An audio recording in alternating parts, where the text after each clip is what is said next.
Bonjour tout le monde, ravi de vous retrouver pour cette nouvelle vidéo, cette nouvelle revue hebdomadaire des actions que l'on suit. On est le vendredi 27 janvier 2023, on va faire un petit point pendant une vingtaine de minutes sur toute cette liste de valeurs que l'on a sur la droite de notre écran. Donc on va commencer par faire un petit topo sur le CAC 40, un autre indice national, voir où il en est. Et puis quelques biotech et ensuite de la small cap, c'est mid-cap, voilà, un peu tout mélangé. Donc, vous le savez, cette vidéo, c'est de la pédagogie, donc tous les analyses, tous les avis que je donne, ces avis n'engagent que moi. Voilà, retenez-le bien. Surtout, cette vidéo, elle est rattachée à mon compte Twitter, Ben de Lyon, où je publie régulièrement des graphes, donc sur les valeurs que l'on suit en fait ensemble, et qui sont intéressantes à mes yeux. Voilà, des niveaux à tenir, des niveaux à surveiller, des supports à tenir également. Voilà, donc tout ça, je le poste sur mon compte Twitter. Et puis si vous voulez vous former à l'analyse graphique, la comprendre, puis l'exploiter correctement, on va dire, et simplement, voilà, c'est pas une usine à gaz l'analyse graphique, loin de là. Justement, il faut vraiment optimiser sa méthode et la simplifier au maximum. Je vois encore trop de graphes, notamment sur Twitter, où il y a, je sais pas moi, une petite dizaine d'indicateurs techniques, entre autres, sans compter tous les tracés qui s'entrechoquent. Non, clairement, voilà, l'analyse graphique, c'est quelques indicateurs, c'est quelques tracés judicieusement positionnés pour vraiment comprendre la volatilité du prix et ce que le marché en attend. Donc tout ça, je l'explique sur mon site et surtout dans mon livre numérique, où là, je vous résume une trentaine de livres sur le trading, l'investissement et comment s'y prendre, tout simplement. Allez, on va commencer tout de suite sur notre CAC 40, donc qui est là, juste en dessous. Évidemment, j'oublie chaque fois de le dire, mais si vous voulez me soutenir, n'hésitez pas à vous abonner à cette chaîne et à activer la petite cloche de notification d'ailleurs. Et puis si vous avez une valeur que vous voulez que j'analyse, dites-le moi, je le ferai sans problème. Allez, on attaque tout de suite. On est sur la plateforme TradingView, donc en unité hebdomadaire ici. Et nous avons notre CAC 40. Alors, notre CAC 40, nous l'avons laissé la semaine dernière sur cette bougie là, cette bougie un petit peu ambiguë. Alors, on va remettre le RSI. Donc, ambigu au niveau chartiste, mais au niveau technique, au niveau de l'indicateur RSI, qui est un indicateur de force quand même, ben voilà, lui, il n'a jamais été inquiété. Donc, simplement, ce que je vais faire, c'est que là déjà, je vais réajuster ma zone de résistance, je vais la transformer en support. Et puis, en fin de compte, il n'y a pas grand chose d'autre à dire, si ce n'est que voilà, on arrive sur notre fameuse zone des 7250 points, zone avec les 7380, 388, cette zone-là, où on va avoir nos plus hauts, nos plus hauts d'octobre. Donc, évidemment, faut s'attendre quand même à une réaction sur ces niveaux-là. Autrement, en l'état, pas grand chose. On peut tracer un petit support oblique, voilà, qui nous capte le prix depuis quasiment quand même le milieu de l'automne. Et tant qu'on ne casse pas cet oblique à la baisse, voilà, la tendance est votre ami. Au niveau du RSI aussi, on n'est même pas en surchauffe en hebdomadaire. Alors évidemment, on va se mettre un petit peu vite fait en journalier. Et en journalier, c'est pareil. En journalier, on voit qu'on a une première jambe de hausse, une consolidation, et puis une baisse de la volatilité, et on repart. Donc là, on voit quand même que le prix, depuis quelques jours, commence à s'aplatir. On voit que la tendance commence à faiblir. D'ailleurs, le RSI s'affaiblit aussi. Mais on voit que en hebdomadaire, pour l'instant, ce n'est pas le cas. Donc voilà. Tant qu'on tient cette zone, alors, notre première zone de support, ici en journalier, ben, c'est cette zone-là. Voilà. Tant qu'on tient à minima les 6000, 7000 points, non, pas tout à fait 6950 points, voilà, on ne sera pas inquiété. Puis on voit qu'on a les bandes de boulanger qui commencent de nouveau à se contracter, ce qui n'était pas arrivé quand même depuis le début d'année. Donc voilà, premier niveau à tenir les 6950 points, et on a un petit niveau de résistance, on voit ici qu'on a touché 3 fois cette semaine et la semaine dernière, et notre niveau historique ici. Allez, on continue maintenant sur nos biotech, donc Gensight. Alors Gensight en journalier, pas grand chose, pareil, toujours dans un très beau range, on va dire. Alors, on va juste le réajuster un petit peu quand même, voilà, et le réduire pour pas trop empiéter sur le dessin. Et puis, alors, Gensight, ce qui m'embête un peu, c'est les mèches, quoi, le nombre de mèches. Alors on avait tracé cet oblique, mais voilà, on voit que cet oblique, bah, au final, c'est le range qui a gagné entre l'oblique baissière et le range. Donc on va pas forcément la supprimer, mais je vais juste la réajuster un petit peu. Alors, si j'arrive à la choper, voilà, pour vraiment la faire passer sur ces, voilà, sur toutes ces mèches. Et de toute façon, le niveau moyen terme ne bouge pas sur, bah, du coup, sur Gensight, hein. On est toujours sur les niveaux des 3,80 à surveiller. Alors pour l'instant, attention, hein. Voilà, on surnage un petit peu aujourd'hui, mais on est quand même dans un range entre les 4 euros quand même, hein, à moyen terme, et cette zone des 3,08. Donc on est au milieu, il se passe pas grand chose. Farming Group.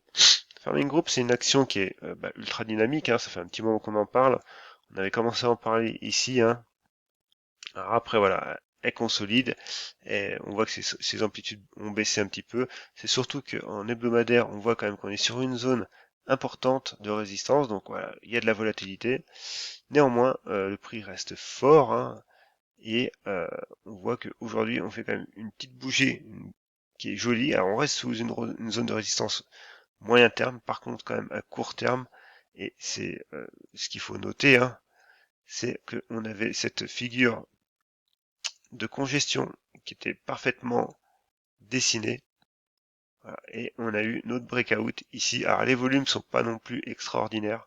Néanmoins, voilà, on a eu une impulsion ici et on va aller chercher vraisemblablement, en tout cas c'est l'hypothèse que je privilégie actuellement, bah, la zone de résistance moyen terme. Et là, on verra ce qu'il en sera à ce moment-là. Allez, on continue. Donc, United Pharma, elle, pas grand chose. On voit que bon, voilà, elle revient sur son niveau, hein, pareil les 3,20, la zone bah, qu'il faut tenir. Donc elle tient, mais bon, c'est faiblard. Bon, Médian Technologie par rapport à la semaine dernière, pas grand chose. Elle essaye pareil de latéraliser. Donc sur des niveaux, hein, qu'elle a déjà fait en octobre 2022, mais c'est pareil pour l'instant, c'est très très baissier.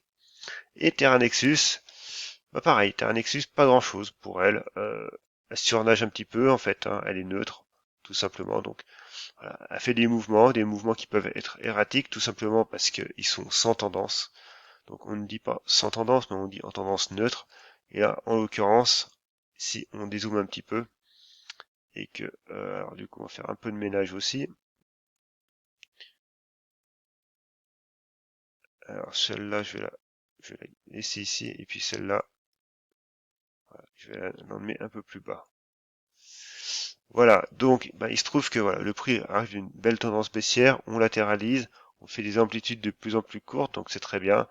Donc les niveaux, bah, pour l'instant, le niveau pivot qui reste probant, hein, et pour moi toujours d'actualité, bah, c'est le niveau des 2,12. Alors après, on peut se tracer une petite résistance oblique, mais on voit que de toute façon, autour des 2,10, on reste sur les niveaux bah, qu'on a déjà dit, hein. Donc pas grand-chose pour elle.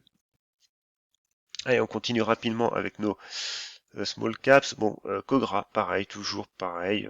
La volatilité descend, descend.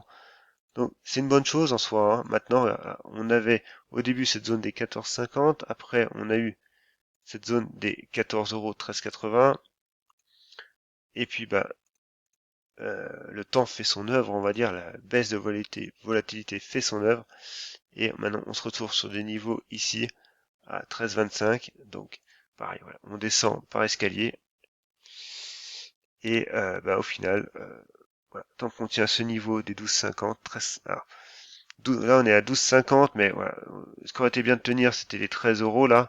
Les 13 euros, on les a breakés. Pour l'instant, du coup, on est revenu potentiellement en pullback dessus, hein, en throwback, hein. Donc méfiance.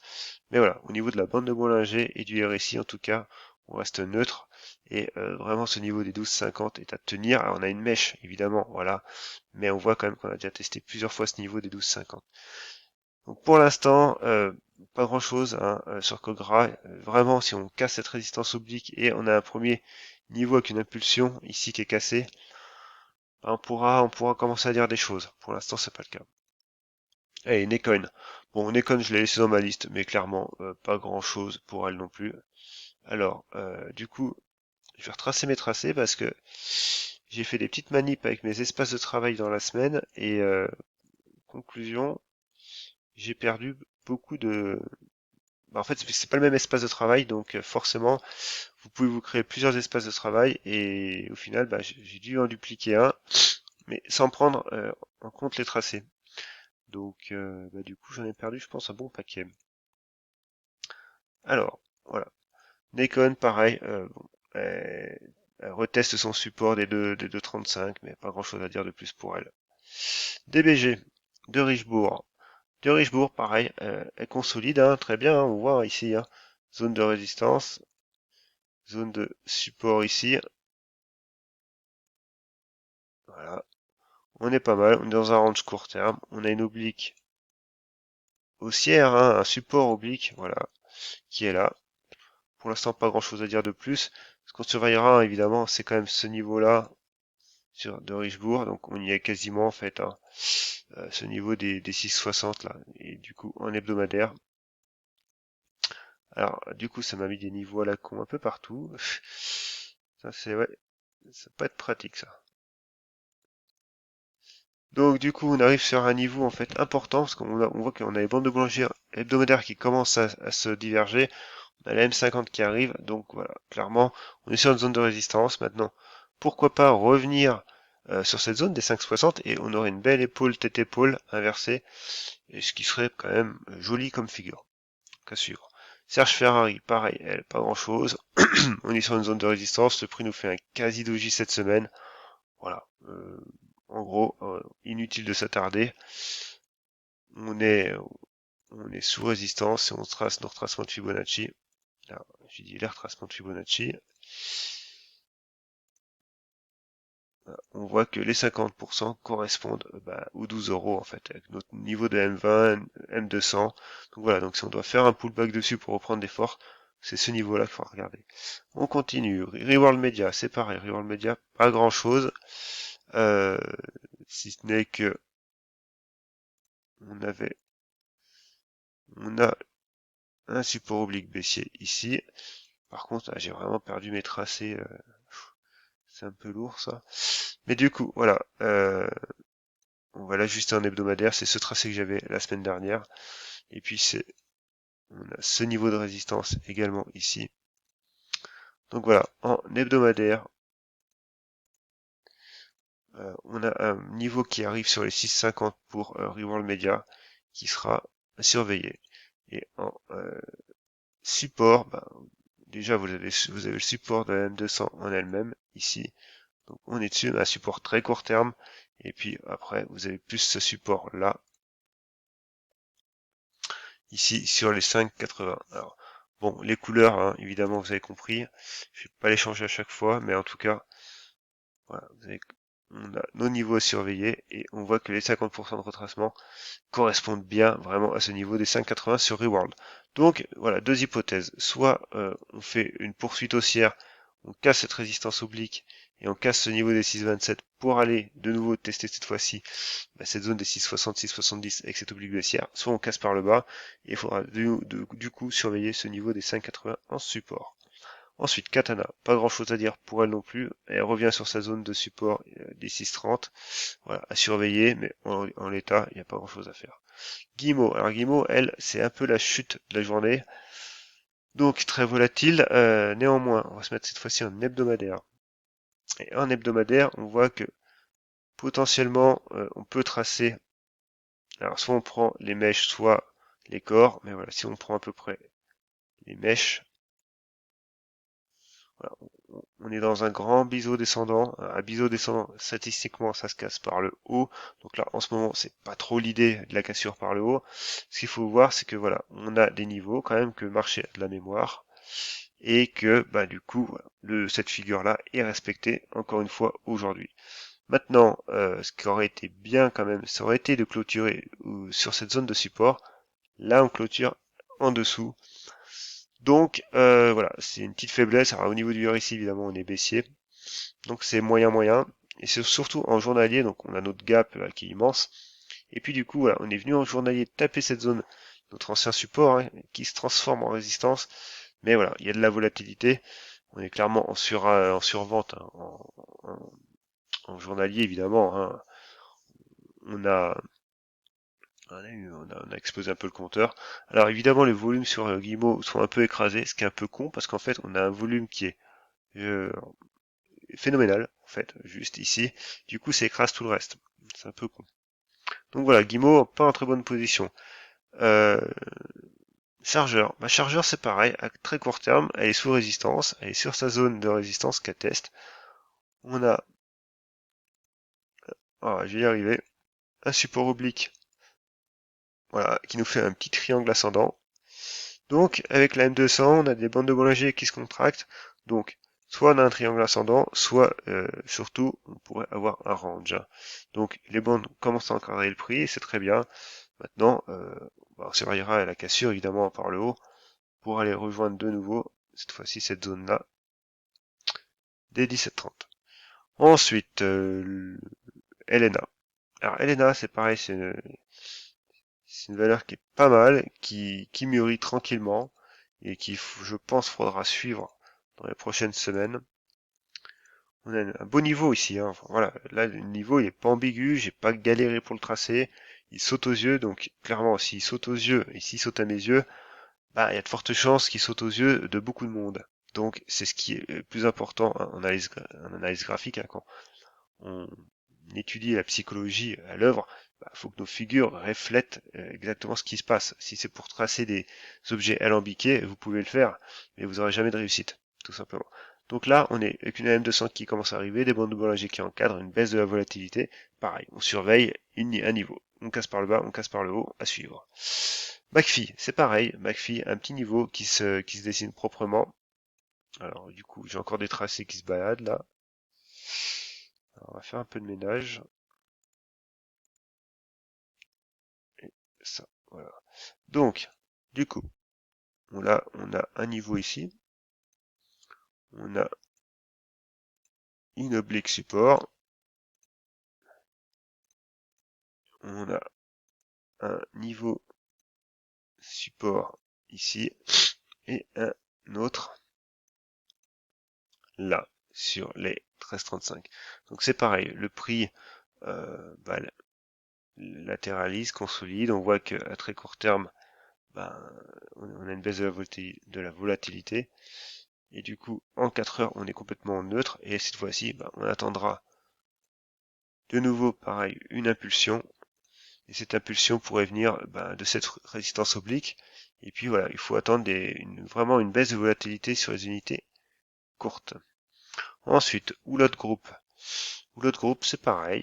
Encore une fois, on a un niveau qui est bien dessiné. Alors, elle, pour le coup, ce qui me chagrine, c'est que là, on avait quelque chose qui était pas mal et qu'on l'a cassé la semaine dernière. Et là, on revient en mode résistance. Donc, attention pour Roulotte. Faut vraiment réintégrer ces 3,45, 3,50 quand même, hein. Par contre, voilà, pareil, si on les réintègre, on pourra tracer un triangle un peu plus large. Coface. Alors, Coface, on va la regarder en hebdomadaire. En hebdomadaire, le prix, en fait, c'est un titre que j'avais un peu perdu de vue.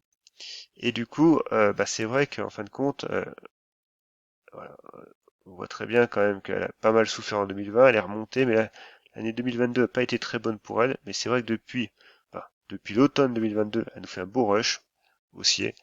Donc du coup, si on trace les retracements de Fibonacci, on voit que les 50% se situent actuellement autour des 11, hein.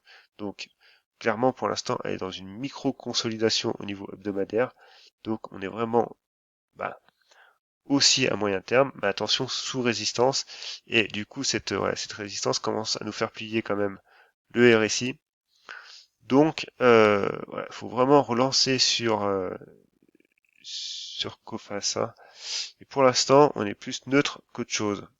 Donc à surveiller. Par contre, c'est vrai qu'on a vraiment une volatilité qui commence vraiment à être basse. Lectra.